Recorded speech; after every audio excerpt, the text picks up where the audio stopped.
भक्तवासं स्मरे नित्य मयुकामार्थसिद्धये। प्रथमं वक्रतुण्डं च एकदन्तं द्वितीयकम्, तृतीयं कृष्णपिङ्गाक्षं गजवक्त्रं चतुर्थकम्, लम्बोदरं पञ्चमं च षष्ठं विकटमेव च, सप्तमं विघ्नराजेन्द्र दूर्मवर्णं तदाष्टमम्, नवमं फलचन्द्रं च दशमं तु विनायकम्, एकादशं गणपतिं द्वादशं तो गजाननम्, द्वादशेतानि नामानि त्रिसन्ध्यं यः पठे नरः, नाच विघ्नभयं तस्य सर्वसिद्धिकरं ध्रुवम्। विद्यार्थी लभते विद्यां, धनार्थी लभते धनं, पुत्रार्थी लभते पुत्रं, मोक्षार्थी लभते गतिम्।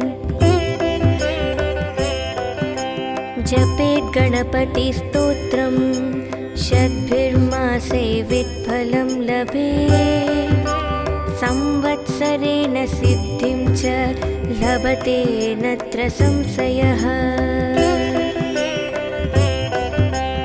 अष्टनं ब्राह्मणं च लिखित्वा यः समर्पयेत्, तस्य विद्या भवेत् सर्वा गणेशाय प्रसादतः। इति श्रीनारदपुराणे संकष्टनाशनं नाम श्रीगणपतिस्तोत्रं सम्पूर्णम्।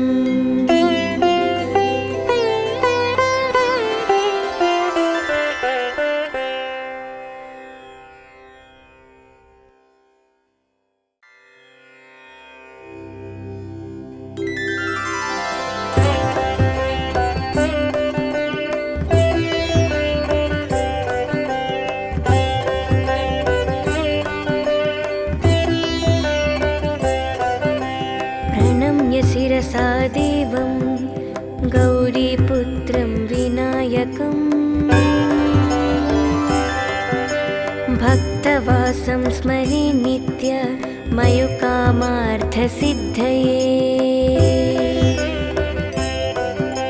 प्रथमं वक्रतुण्डं च एकदन्तं द्वितीयकम्, तृतीयं कृष्णपिङ्गाक्षं गजवक्त्रं चतुर्थकम्, लम्बोदरं पञ्चमं च षष्ठं विकटमेव च, सप्तमं विघ्नराजेन्द्र दूर्मवर्णं तदाष्टमम्, नवमं फलचन्द्रं च दशमं तु विनायकम्, एकादशं गणपतिं द्वादशं तो गजाननम्, द्वादशेतानि नामानि त्रिसन्ध्यं यः पठे नरः, नाच विघ्नभयं तस्य सर्वसिद्धिकरं ध्रुवम्। विद्यार्थी लभते विद्यां, धनार्थी लभते धनं, पुत्रार्थी लभते पुत्रं, मोक्षार्थी लभते गतिम्।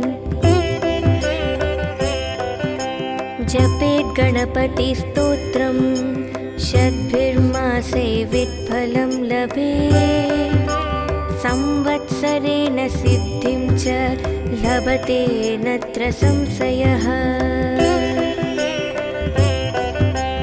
अष्टनं ब्राह्मणं च लिखित्वा यः समर्पयेत्, तस्य विद्या भवेत् गणेशाय प्रसादतः। इति श्रीनारदपुराणे संकष्टनाशनं नाम श्रीगणपतिस्तोत्रं सम्पूर्णम्।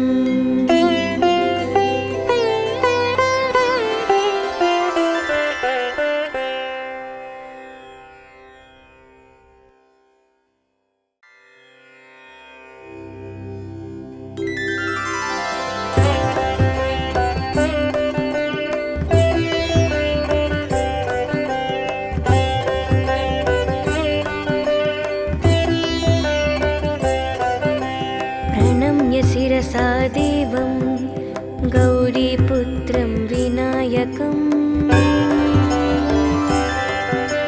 भक्तवासं स्मरे नित्य मयुकामार्थसिद्धये। प्रथमं वक्रतुण्डं च एकदन्तं द्वितीयकम् तृतीयं कृष्णपिङ्गाक्षं गजवक्त्रं चतुर्थकम् लम्बोदरं पञ्चमं च षष्ठं विकटमेव च सप्तमं विघ्नराजेन्द्र दूर्मवर्णं तदाष्टमम् नवमं फलचन्द्रं च दशमं तु विनायकम् एकादशं गणपतिं द्वादशं तो गजाननम् द्वादशेतानि नामानि त्रिसन्ध्यं यः पठे नरः नाच विघ्नभयं तस्य सर्वसिद्धिकरं ध्रुवम्।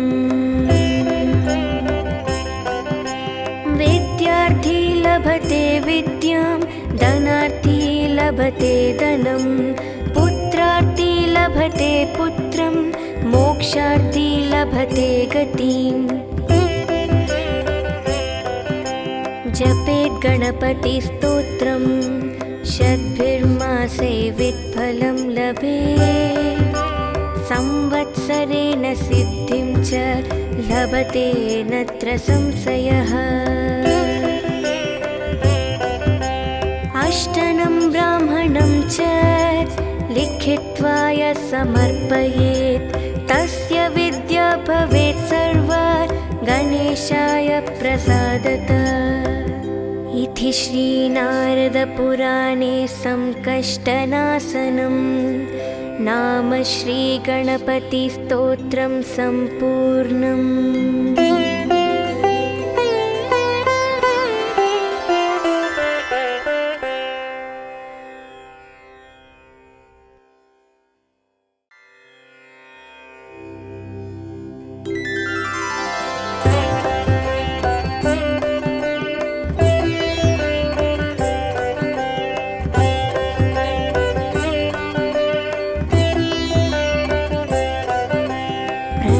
शिरसा देवं गौरीपुत्रं विनायकम्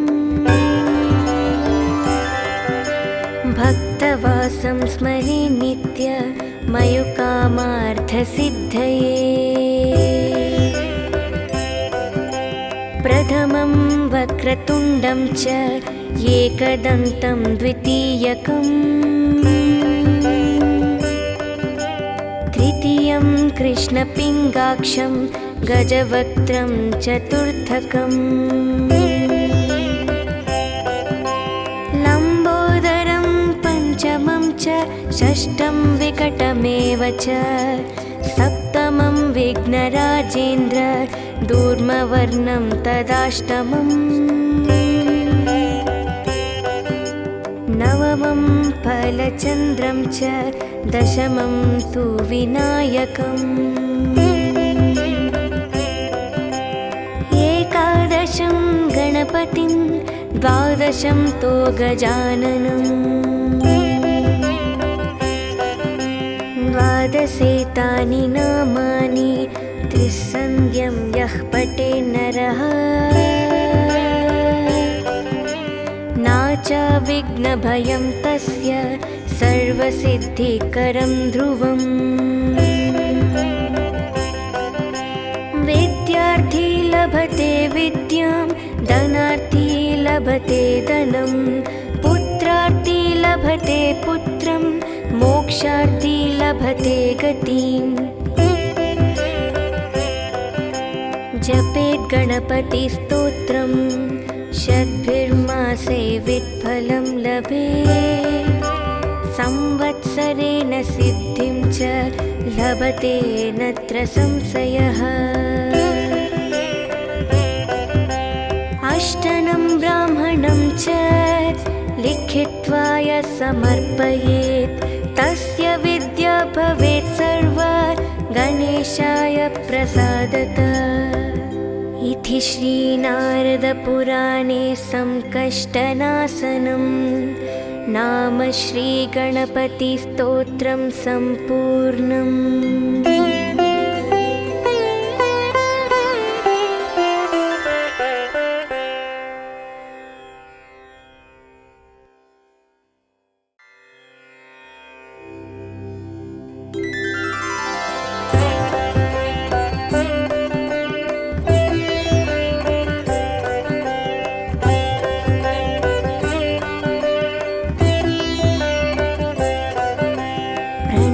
शिरसा देवं गौरीपुत्रं विनायकम् भक्तवासं स्मरे नित्य मयुकामार्थसिद्धये प्रथमं वक्रतुण्डं च एकदन्तं द्वितीयकम् तृतीयं कृष्णपिङ्गाक्षं गजवक्त्रं चतुर्थकम्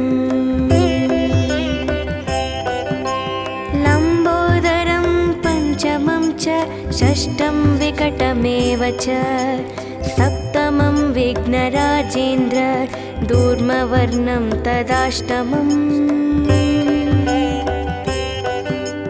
नवमं फलचन्द्रं च दशमं तु विनायकम् एकादशं गणपतिं द्वादशं तो गजाननम् द्वादशेतानि नामानि त्रिसन्ध्यं यः पठेत् नरः च विघ्नभयं तस्य सर्वसिद्धिकरं ध्रुवम् विद्यार्थी लभते विद्यां धनार्थी लभते धनं पुत्रार्थी लभते पुत्रं मोक्षार्थी लभते गतिम् जपेत् गणपतिस्तोत्रं शतभिर्मासे वित्फलं लभेत् संवत्सरेण सिद्धिं च लभते नत्र संशयः अष्टनं ब्राह्मणं च लिखित्वा यः समर्पयेत् तस्य विद्या भवेत् सर्वा गणेशाय प्रसादतः इति श्रीनारदपुराणे संकष्टनाशनं नाम श्रीगणपतिस्तोत्रं सम्पूर्णम्।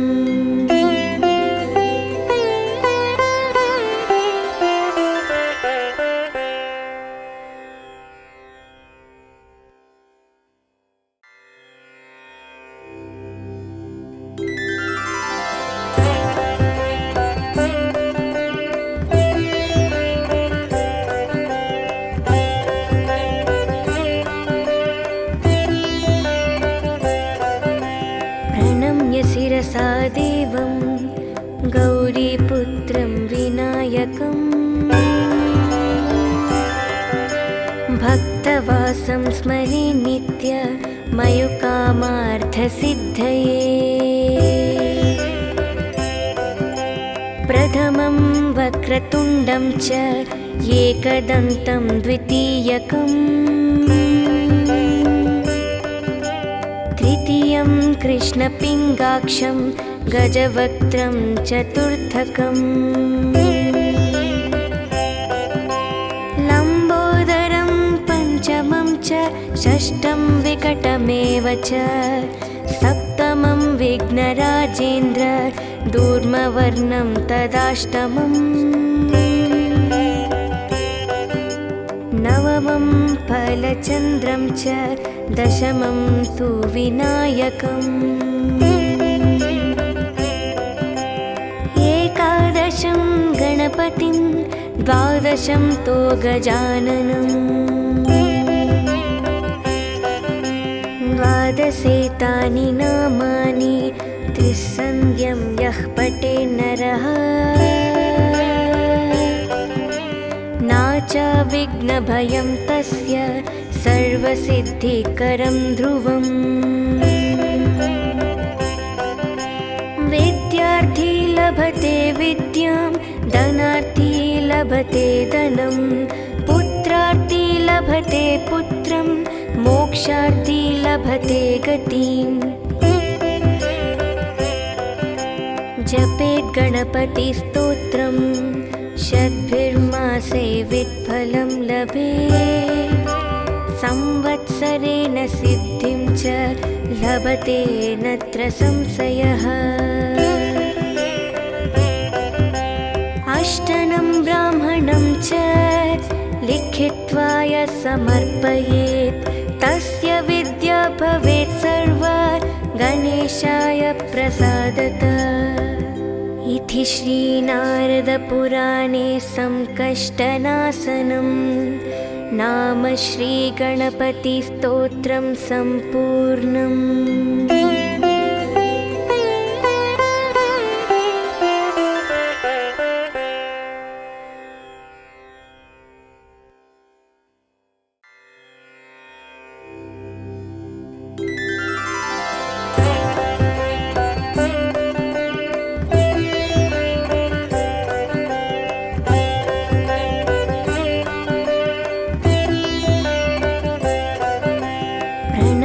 शिरसा देवं गौरीपुत्रं विनायकम् भक्तवासं स्मरे नित्य मयुकामार्थसिद्धये प्रथमं वक्रतुण्डं च एकदन्तं द्वितीयकम् तृतीयं कृष्णपिङ्गाक्षं गजवक्त्रं चतुर्थकम् लम्बोदरं पञ्चमं च षष्ठं विकटमेव च सप्तमं विघ्नराजेन्द्र दूर्मवर्णं तदाष्टमम् नवमं फलचन्द्रं च दशमं तु विनायकम् एकादशं गणपतिं द्वादशं तो गजाननम् द्वादशेतानि नामानि त्रिसन्ध्यं यः पठे नरः नाच विघ्नभयं तस्य सर्वसिद्धिकरं ध्रुवम् विद्यार्थी लभते विद्यां धनार्थी लभते धनं पुत्रार्थी लभते पुत्रं मोक्षार्थी लभते गतिम् जपेत् गणपतिस्तोत्रम् शतभिर्मासे वित्फलं लभेत् संवत्सरेण सिद्धिं च लभते नत्र संशयः अष्टनं ब्राह्मणं च लिखित्वा यः समर्पयेत् तस्य विद्या भवेत् सर्वा गणेशाय प्रसादतः इति श्रीनारदपुराणे संकष्टनाशनं नाम श्रीगणपतिस्तोत्रं सम्पूर्णम्।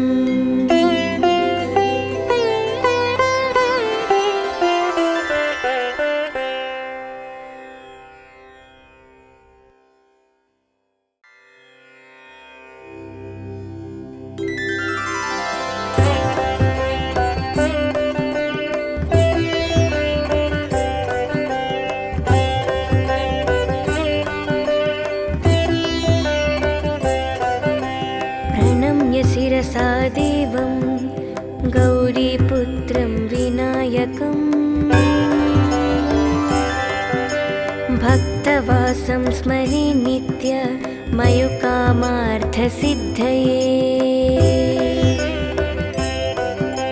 प्रथमं वक्रतुण्डं च एकदन्तं द्वितीयकम्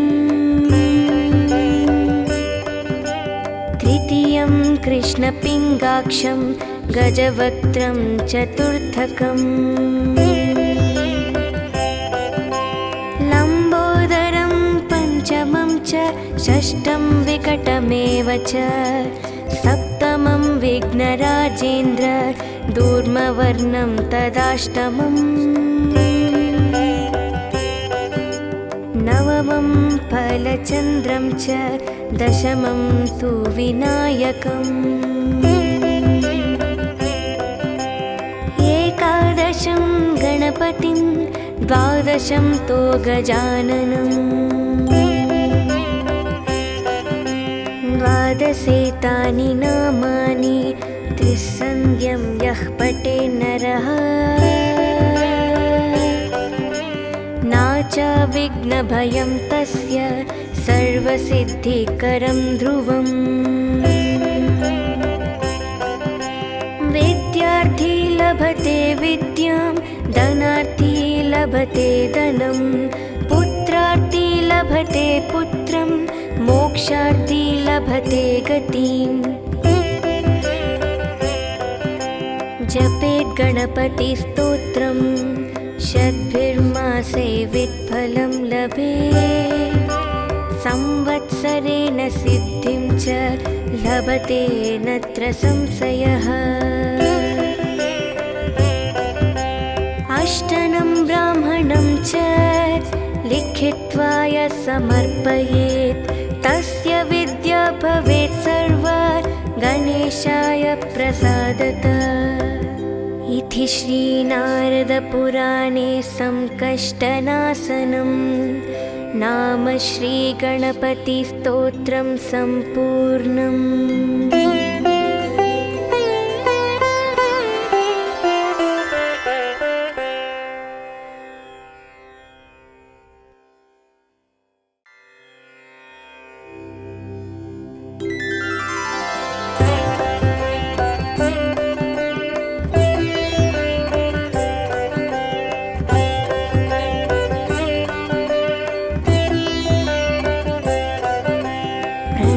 शिरसा देवं गौरीपुत्रं विनायकम् भक्तवासं स्मरे नित्य मयुकामार्थसिद्धये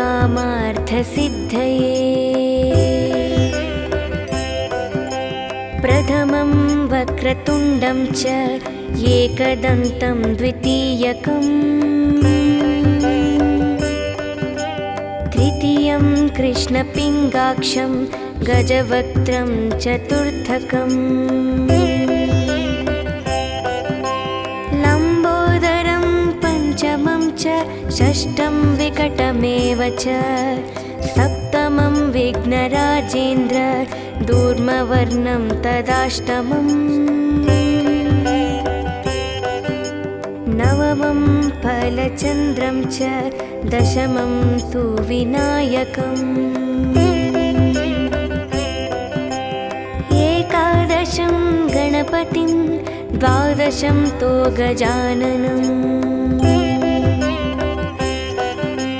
द्वादशेतानि नामानि त्रिसन्ध्यं यः पठे नरः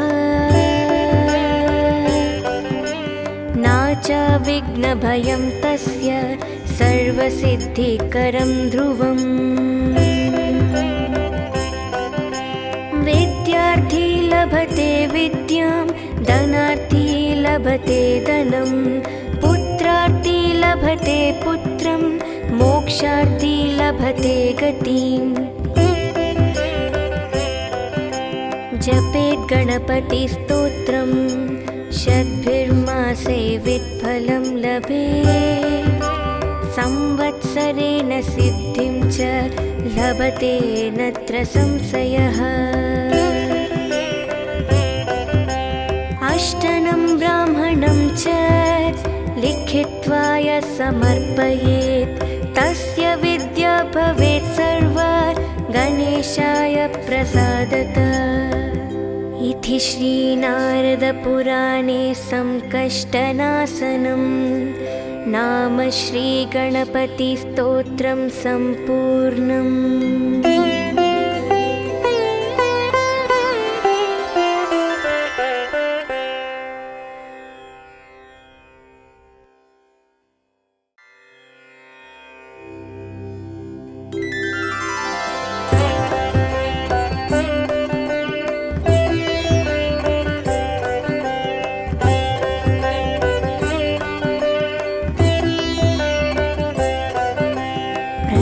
शिरसा देवं गौरीपुत्रं विनायकं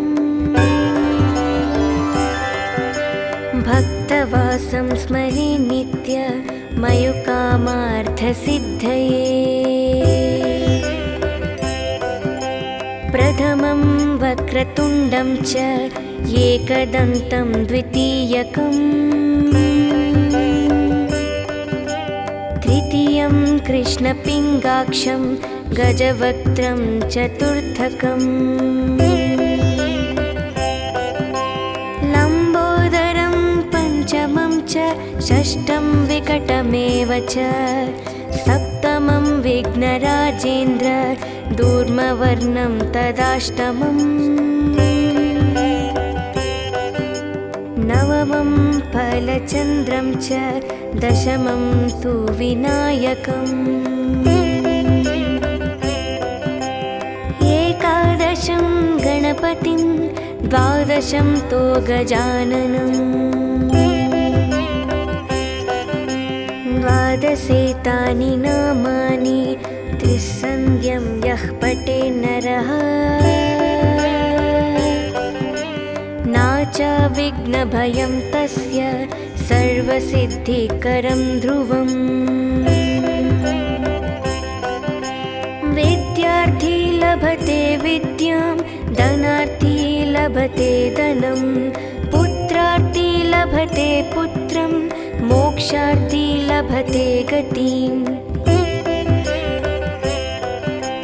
जपेत् गणपतिस्तोत्रं षड्भिर्मासे वित्फलं लभेत् संवत्सरेण सिद्धिं च लभते नत्र संशयः। अष्टनं ब्राह्मणं च लिखित्वा यः समर्पयेत् तस्य विद्या भवेत् सर्वा गणेशाय प्रसादतः। इति श्रीनारदपुराणे संकष्टनाशनं नाम श्रीगणपतिस्तोत्रं सम्पूर्णम्।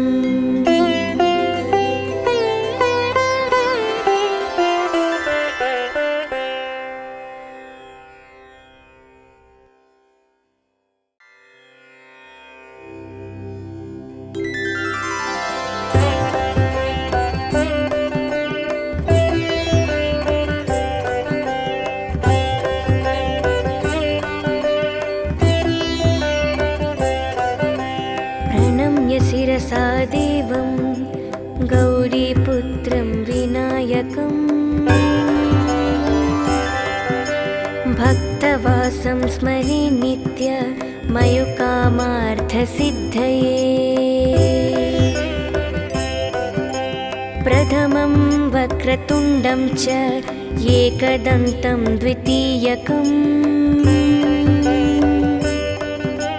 तृतीयं कृष्णपिङ्गाक्षं गजवक्त्रं चतुर्थकम् लम्बोदरं पञ्चमं च षष्ठं विकटमेव च सप्तमं विघ्नराजेन्द्र दूर्मवर्णं तदाष्टमम् नवमं फलचन्द्रं च दशमं तु विनायकम्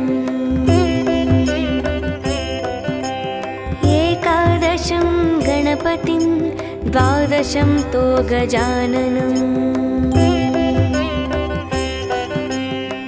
द्वादशेतानि नामानि त्रिसन्ध्यं यः पठे नरः नाचाविघ्नभयं तस्य सर्वसिद्धिकरं ध्रुवम्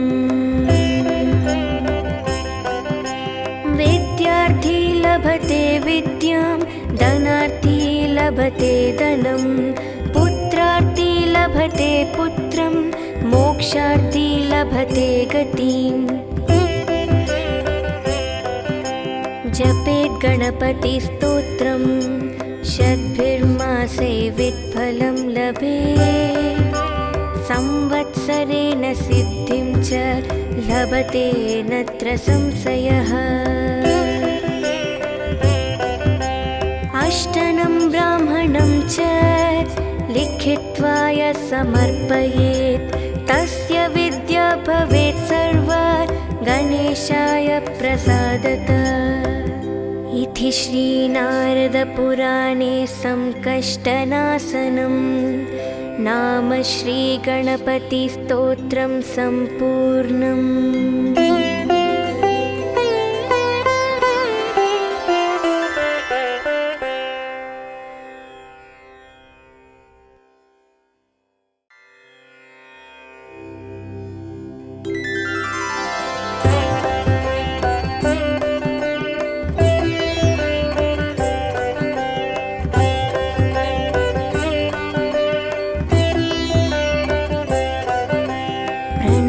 शिरसा देवं गौरीपुत्रं विनायकं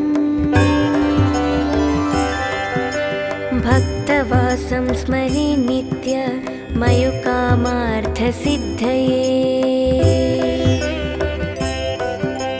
प्रथमं वक्रतुण्डं च एकदन्तं द्वितीयकम् तृतीयं कृष्णपिङ्गाक्षं गजवक्त्रं चतुर्थकम् लम्बोदरं पञ्चमं च षष्ठं विकटमेव च सप्तमं विघ्नराजेन्द्र दूर्मवर्णं तदाष्टमम् नवमं फलचन्द्रं च दशमं तु विनायकम् एकादशं गणपतिं द्वादशं तु गजाननम् द्वादशेतानि नामानि त्रिसन्ध्यं यः पठे नरः नाचाविघ्नभयं तस्य सर्वसिद्धिकरं ध्रुवम् विद्यार्थी लभते विद्यां धनार्थी लभते धनं पुत्रार्थी लभते पुत्रं मोक्षार्थी लभते गतिम् जपेत् गणपतिस्तोत्रं शतभिर्मासे वित्फलं लभेत् संवत्सरेण सिद्धिं च लभते नत्र संशयः अष्टनं ब्राह्मणं च लिखित्वा यः समर्पयेत् तस्य विद्या भवेत् सर्वा गणेशाय प्रसादतः इति श्रीनारदपुराणे संकष्टनाशनं नाम श्रीगणपतिस्तोत्रं सम्पूर्णम्।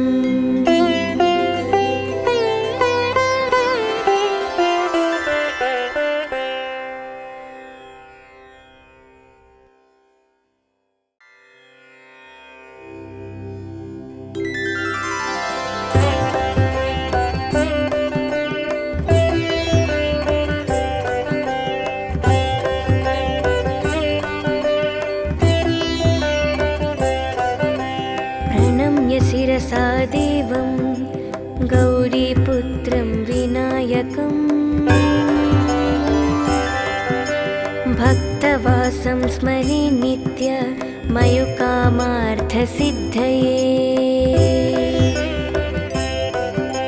प्रथमं वक्रतुण्डं च एकदन्तं द्वितीयकम्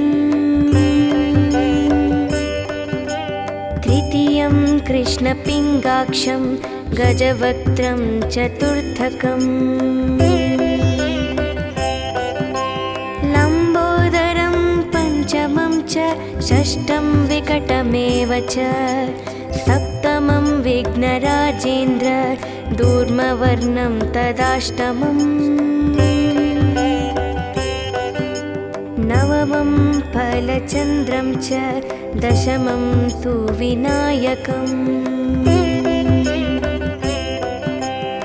एकादशं गणपतिं द्वादशं तो गजाननम्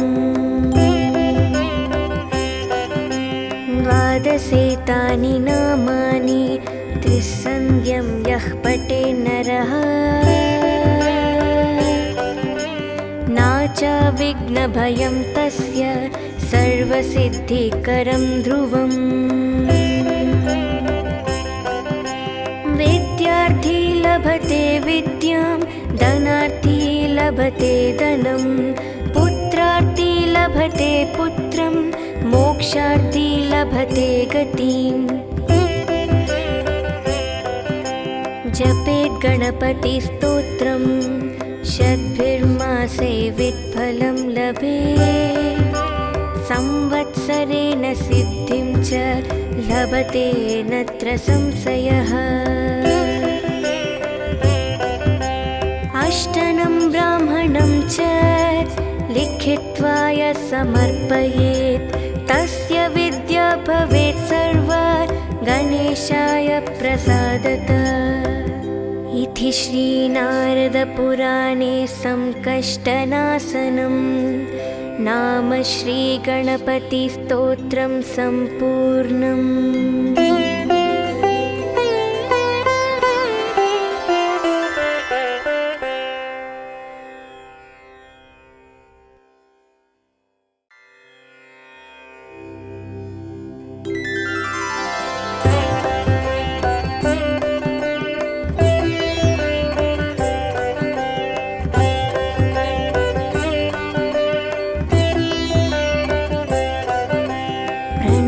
शिरसा देवं गौरीपुत्रं विनायकम्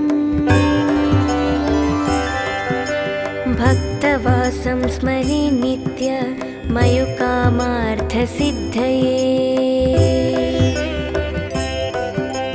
प्रथमं वक्रतुण्डं च एकदन्तं द्वितीयकम्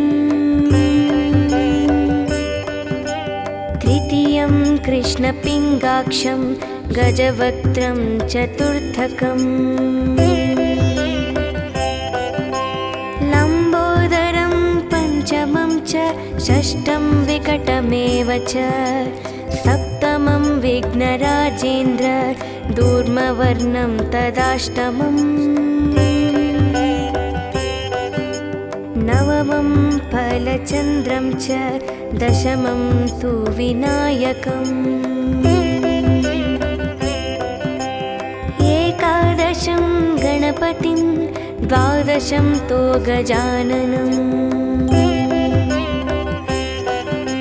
द्वादशेतानि नामानि त्रिसन्ध्यं यः पठे नरः नाचा विघ्नभयं तस्य सर्वसिद्धिकरं ध्रुवम् विद्यार्थी लभते विद्यां धनार्थी लभते धनं पुत्रार्थी लभते पुत्रं मोक्षार्थी लभते गतिम् जपेत् गणपतिस्तोत्रम् शतभिर्मासे वित्फलं लभेत् संवत्सरेण सिद्धिं च लभते नत्र संशयः अष्टनं ब्राह्मणं च लिखित्वा यः समर्पयेत् तस्य विद्या भवेत् सर्वा गणेशाय प्रसादतः इति इति श्रीनारदपुराणे संकष्टनाशनं नाम श्रीगणपतिस्तोत्रं सम्पूर्णम्।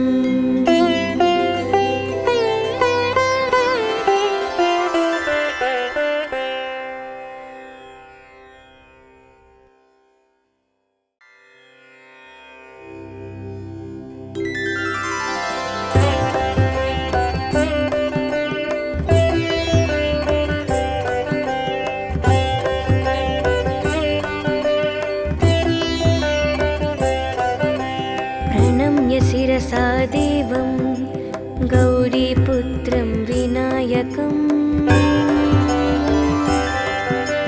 भक्तवासं स्मरे नित्य मयुकामार्थसिद्धये। प्रथमं वक्रतुण्डं च एकदन्तं द्वितीयकम् तृतीयं कृष्णपिङ्गाक्षं गजवक्त्रं चतुर्थकम् लम्बोदरं पञ्चमं च षष्ठं विकटमेव च सप्तमं विघ्नराजेन्द्र दूर्मवर्णं तदाष्टमम् नवमं फलचन्द्रं च दशमं तु विनायकम् एकादशं गणपतिं द्वादशं तो गजाननम् द्वादशेतानि नामानि त्रिसन्ध्यं यः पठे नरः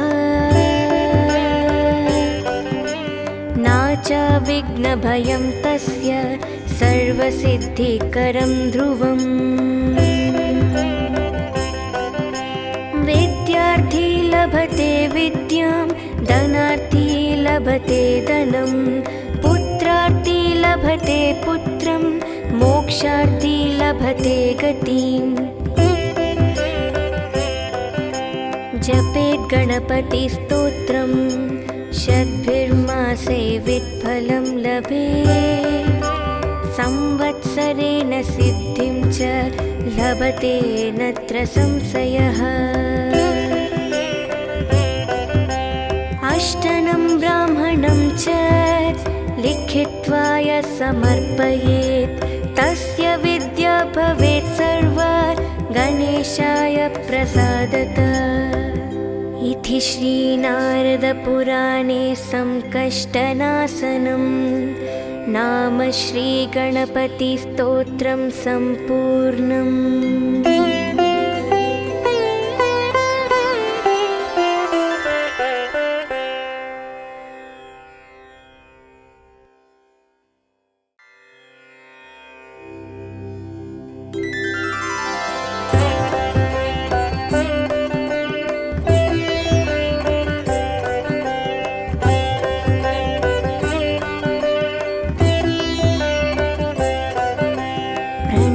शिरसा देवं गौरीपुत्रं विनायकं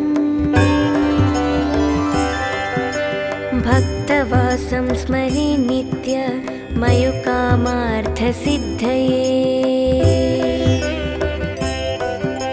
प्रथमं वक्रतुण्डं च एकदन्तं द्वितीयकम् तृतीयं कृष्णपिङ्गाक्षं गजवक्त्रं चतुर्थकम् लम्बोदरं पञ्चमं च षष्ठं विकटमेव च सप्तमं विघ्नराजेन्द्र दूर्मवर्णं तदाष्टमम् नवमं फलचन्द्रं च दशमं तु विनायकम् एकादशं गणपतिं द्वादशं तो गजाननम् द्वादशेतानि नामानि त्रिसन्ध्यं यः पठे नरः नाचा विघ्नभयं तस्य सर्वसिद्धिकरं ध्रुवम् विद्यार्थी लभते विद्यां धनार्थी लभते धनं पुत्रार्थी लभते पुत्रं मोक्षार्थी लभते गतिम् जपेत् गणपतिस्तोत्रं शतभिर्मासे वित्फलं लभेत् संवत्सरेण सिद्धिं च लभते नत्र संशयः अष्टनं ब्राह्मणं च लिखित्वा यः समर्पयेत् तस्य विद्या भवेत् सर्वा गणेशाय प्रसादतः इति श्रीनारदपुराणे संकष्टनाशनं नाम श्रीगणपतिस्तोत्रं सम्पूर्णम्।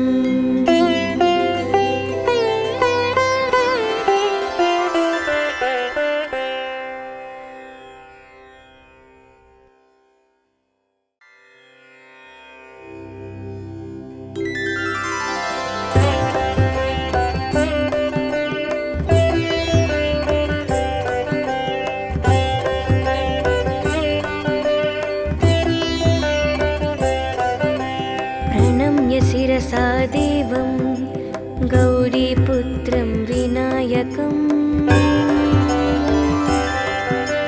भक्तवासं स्मरे नित्य मयुकामार्थसिद्धये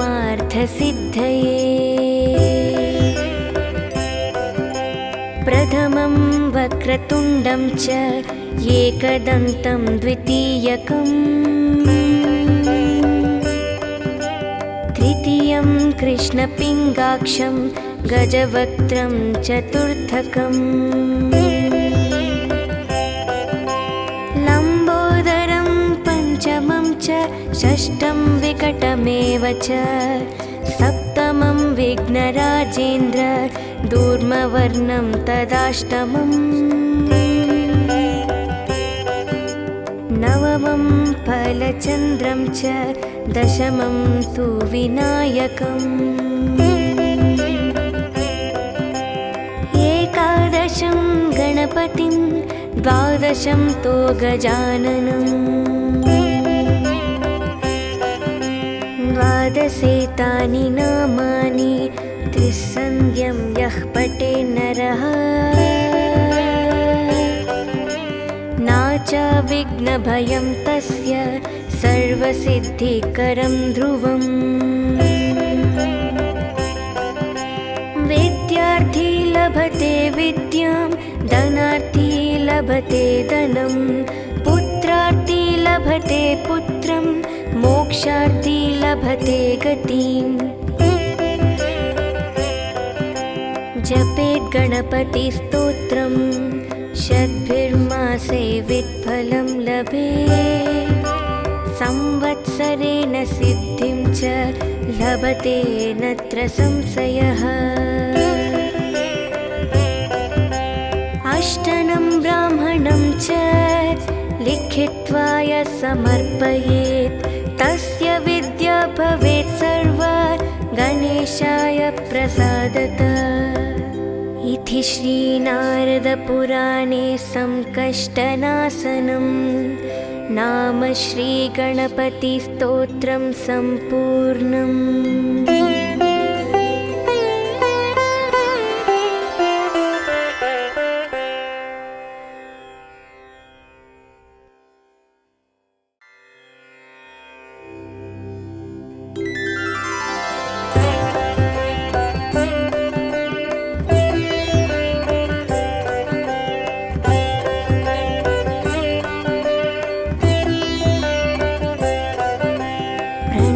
शिरसा देवं गौरीपुत्रं विनायकं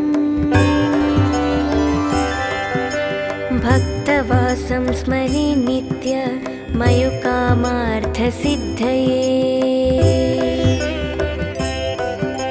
प्रथमं वक्रतुण्डं च एकदन्तं द्वितीयकम्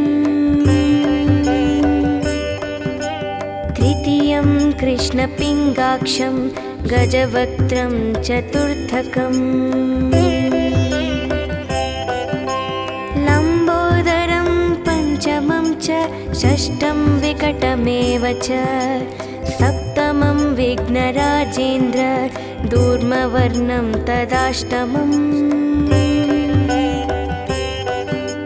नवमं फलचन्द्रं च दशमं तु विनायकम्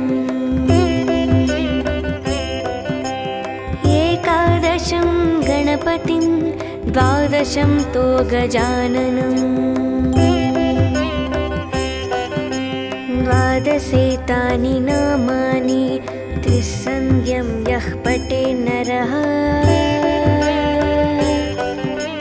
नाचा विघ्नभयं तस्य सर्वसिद्धिकरं ध्रुवम्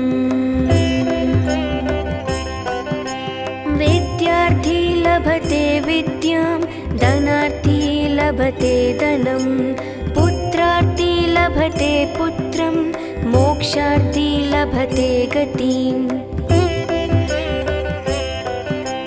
जपेत् गणपतिस्तोत्रम् शतभिर्मासे वित्फलं लभेत् संवत्सरेण सिद्धिं च लभते नत्र संशयः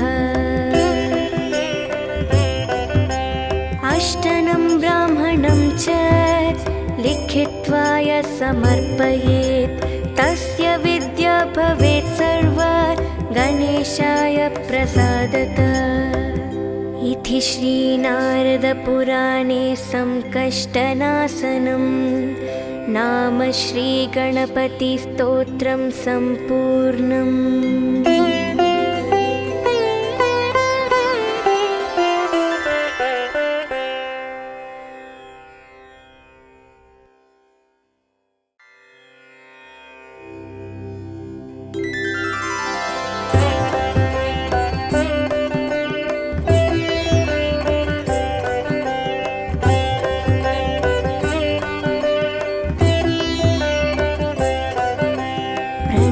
शिरसा देवं गौरीपुत्रं विनायकम् भक्तवासं स्मरे नित्य मयुकामार्थसिद्धये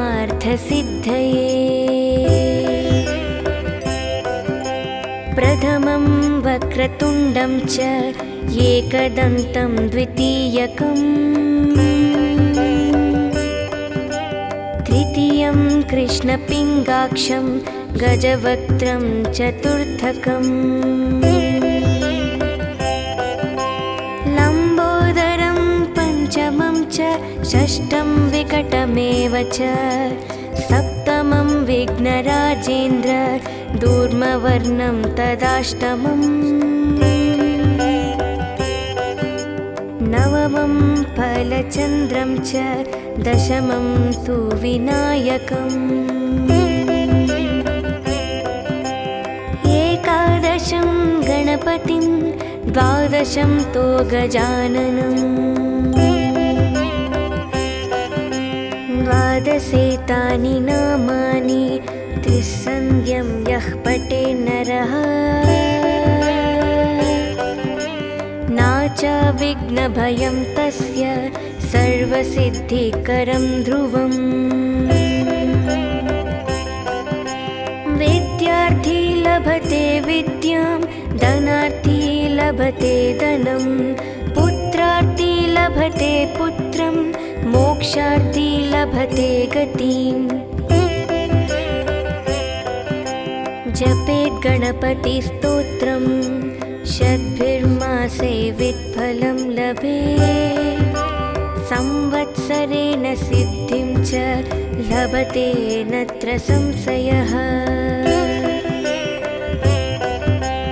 अष्टनं ब्राह्मणं च लिखित्वा यः समर्पयेत् तस्य विद्या भवेत् सर्वा गणेशाय प्रसादतः इति श्रीनारदपुराणे संकष्टनाशनं नाम श्रीगणपतिस्तोत्रं सम्पूर्णम्।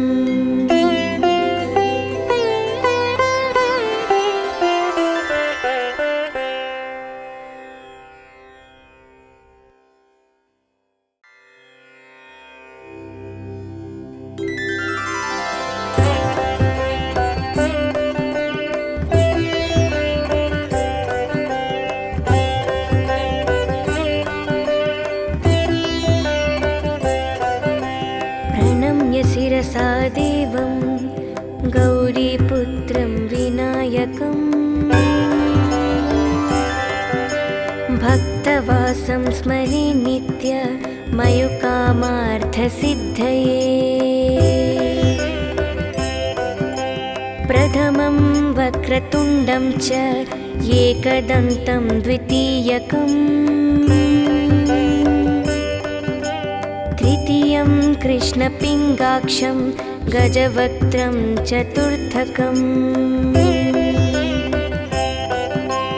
लम्बोदरं पञ्चमं च षष्ठं विकटमेव च, सप्तमं विघ्नराजेन्द्र दूर्मवर्णं तदाष्टमम्, नवमं फलचन्द्रं च दशमं तु विनायकम्, एकादशं गणपतिं द्वादशं तु गजाननम्, द्वादशेतानि नामानि त्रिसन्ध्यं यः पठे नरः,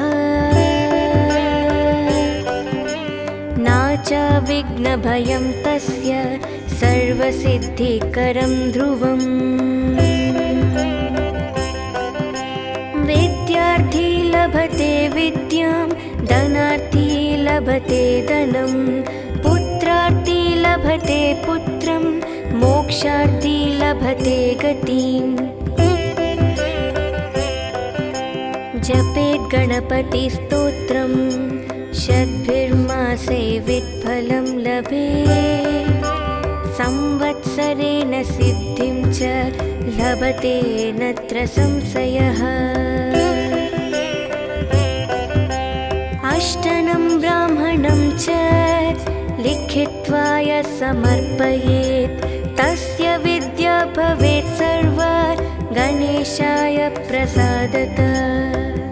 इति श्रीनारदपुराणे संकष्टनाशनं नाम श्रीगणपतिस्तोत्रं सम्पूर्णम्।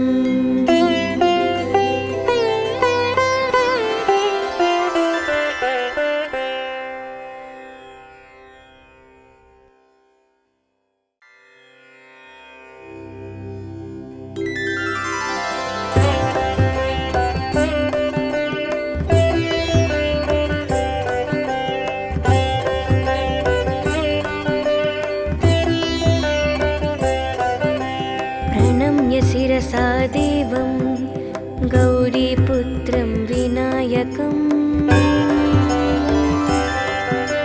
भक्तवासं स्मरे नित्य मयुकामार्थसिद्धये।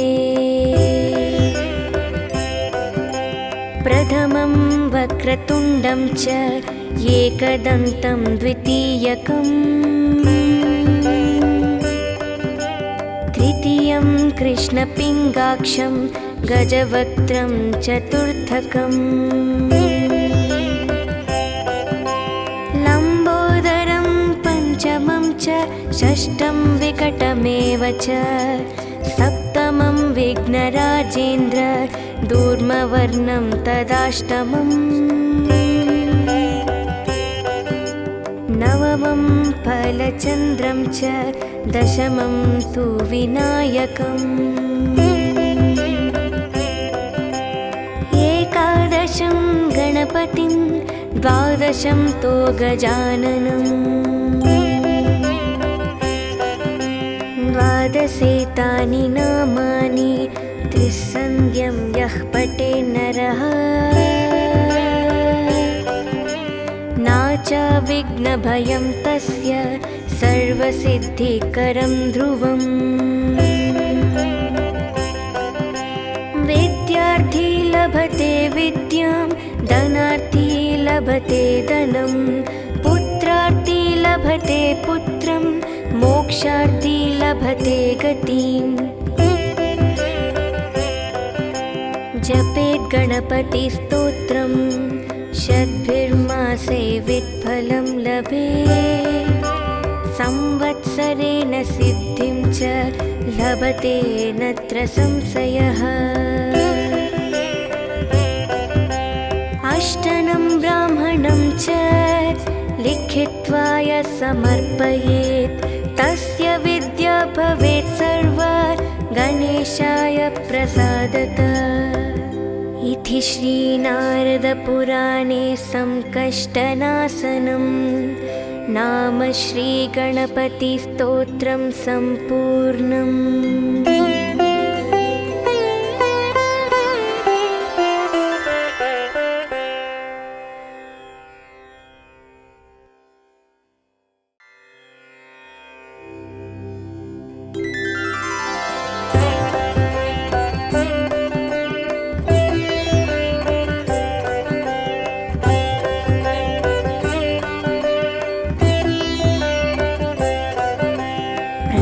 शिरसा देवं गौरीपुत्रं विनायकं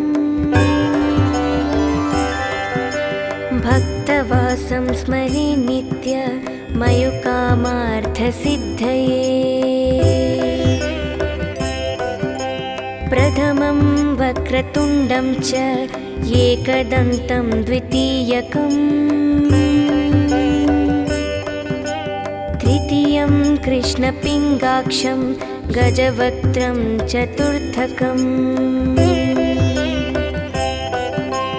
लम्बोदरं पञ्चमं च षष्ठं विकटमेव च, सप्तमं विघ्नराजेन्द्र दूर्मवर्णं तदाष्टमम्,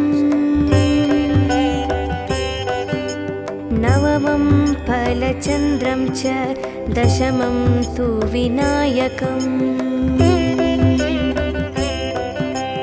एकादशं गणपतिं द्वादशं तु गजाननम्,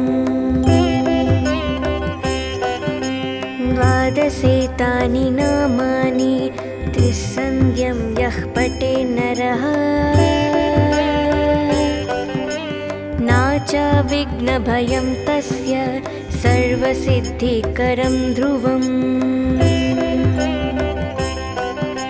विद्यार्थी लभते विद्यां, धनार्थी लभते धनं, पुत्रार्थी लभते पुत्रं, मोक्षार्थी लभते गतिम्। जपेत् गणपतिस्तोत्रं शतभिर्मासे वित्फलं लभेत्, संवत्सरेण सिद्धिं च लभते नत्र संशयः। अष्टनं ब्राह्मणं च लिखित्वा यः समर्पयेत्, तस्य विद्या भवेत् सर्वा गणेशाय प्रसादतः। इति श्रीनारदपुराणे संकष्टनाशनं नाम श्रीगणपतिस्तोत्रं सम्पूर्णम्।